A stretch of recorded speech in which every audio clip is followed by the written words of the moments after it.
Hello everybody, this is Tim here again, here with another movie review, this time for an Edgar Wright film, which I haven't actually seen until now. It's kind of been out for a while. It's called Last Night in Soho.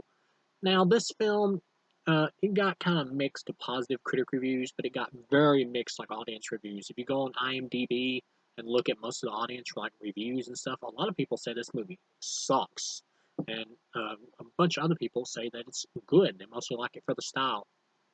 How do I personally feel about this film?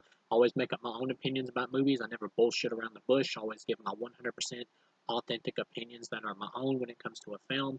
I'm never someone that agrees with somebody just because or agrees with something about a movie just because it's the majority saying it. I'm never someone that just tries to be, off the beaten path just because it's what the minority is saying. I'm always 100% true to myself when it comes to a movie. So who do I align with basically when it comes to this film? I align with the people that thinks it ain't that good. I did not think this movie was good. In terms of Edgar Wright, I like pretty much almost everything he's done. World's End, like in terms of the Blood and Ice Cream trilogy, is like the weakest of those three. It's all right, but it's not really good. It's all right though. That one was a disappointment. This is his worst film. This is his next worst after World's End, and by a big margin. This is easily his worst film. This film is all style, no substance. It's got this chick in it who's a pretty girl, who's playing like the main character, is supposed to be like this sweet, innocent girl who's like obsessed with the 60s and wants to be a fashion designer, and she's obsessed with like this whole period or whatever, thinking it's like this whole virgin, innocent thing or whatever. And she's a nice girl, but she's also kind of like a prude. Like when people are talking to her and stuff like that, she just automatically like, I don't want to hear what you got to say, or I'm just kind of zoning out. Like she is a little rude to other people. Um, but at the same time, she is somewhat likable because she's nice. Um, like sometimes in movies, they can make a character like so, like supposedly straight laced that they just kind of become either boring or just kind of like, well, you're just like trying so hard to be the perfect human being. There's like really nothing to your character. That's kind of what we got here. Like the actress, I think she does good for what they're asked to do, but this character's only okay. There's not really much of anything to it. This character.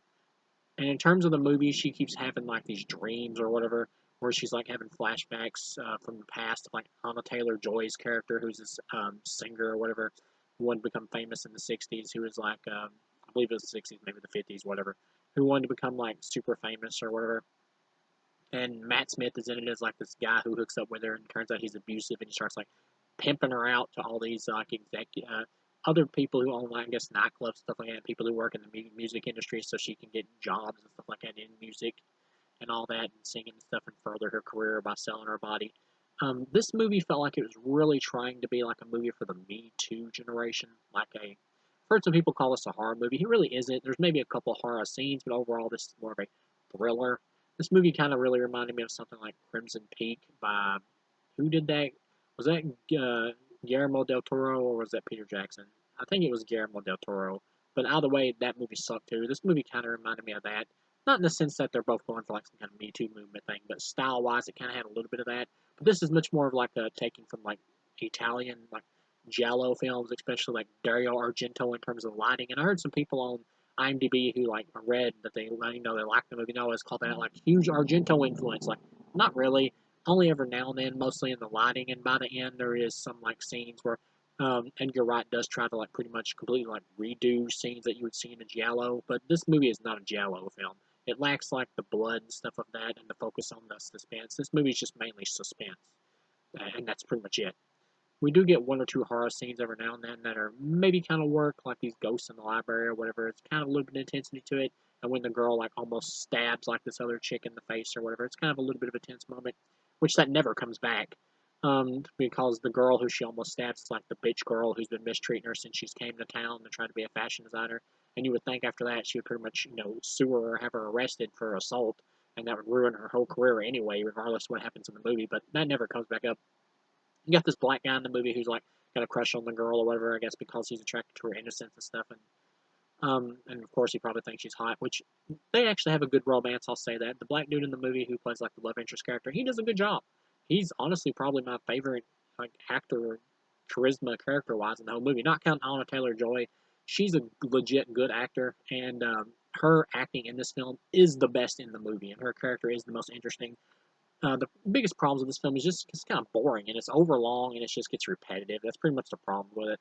And the story's just not that interesting because the main character's just kind of vapid with not much to her. She's just a token good girl. And basically just repeat. She just has dreams of like Anna Taylor-Joy's life.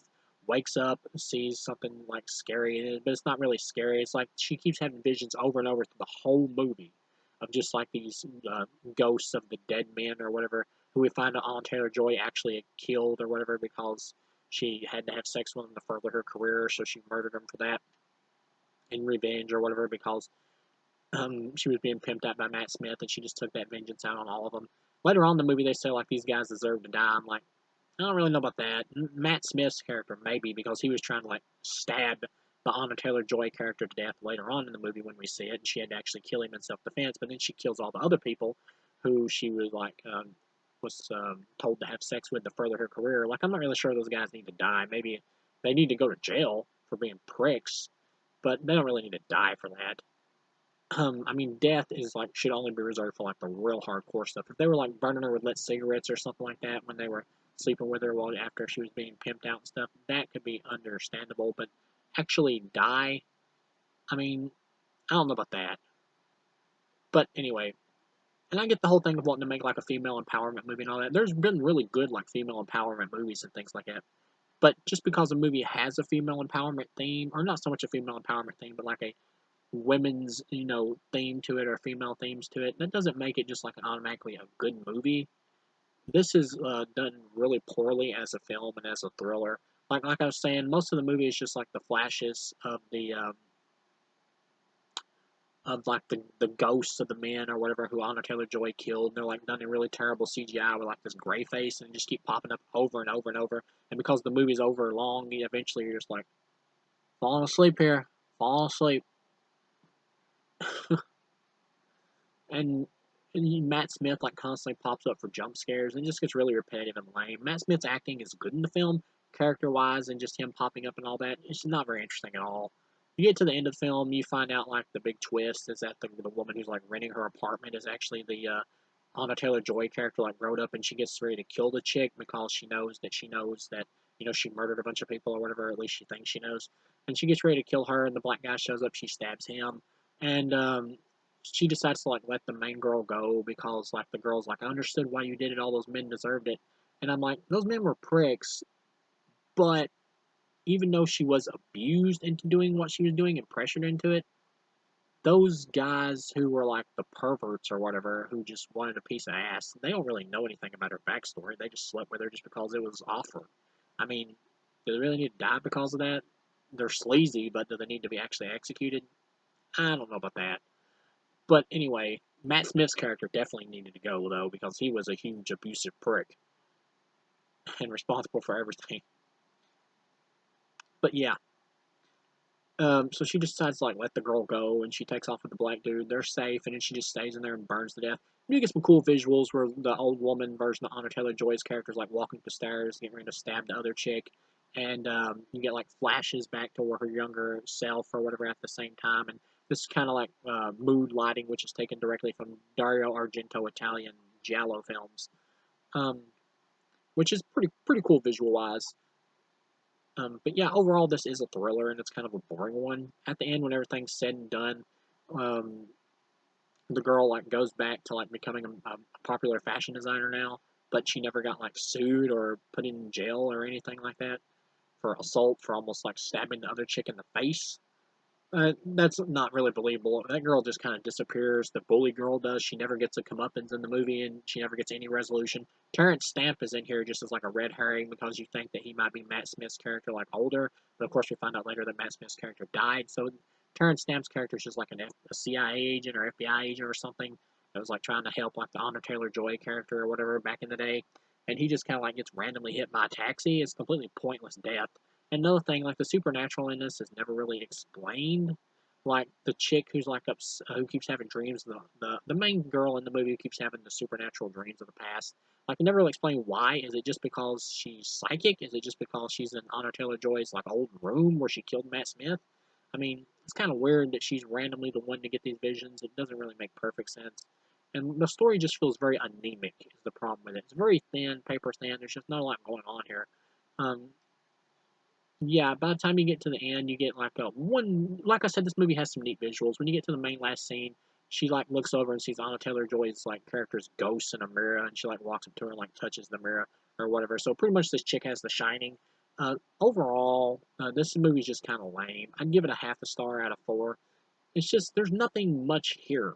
Like it tries to bring up like female like abuse things that happen and stuff like that in real life from men and stuff, in which these are real themes and real things that happen. Stuff like Matt Smith's character and stuff that he did by like pimping the chick out and all that. That kind of stuff does happen, and it is sad and horrible. But that's not really the focus of the movie. It's mostly on the ghost story thriller aspect. Like if this movie had been completely from the Anna Taylor Joy characters like viewpoint, and just her story of being abused by Matt Smith and like killing him and flying off and killing all the other men, and maybe end it with like her death or whatever, where she's become crazy and commits suicide or something, just like make it a tragedy or whatever. I legit think this could have been a good movie for what it is. That could have probably have been a good like revenge thriller. But for the movie it is, this lame like ghost story, which is just really bad, like CGI that doesn't fit in the mood of the film because it looks really just ridiculous with these all these men ghosts with like gray faces over and over and over. And the movie just constantly does it. If you've seen it, you know what I'm talking about. And it just does not fit. This is easily Edgar Wright's worst film of his career that I've seen. I'd give it a half a star out of 4. I really like Baby Driver. That one was great. Scott Pilgrim versus the World is great. Hot Fuzz is awesome. And Shaun of the Dead is awesome. So yeah, most of his career is pretty good stuff. But this is easily the downward peak for me in terms of his films.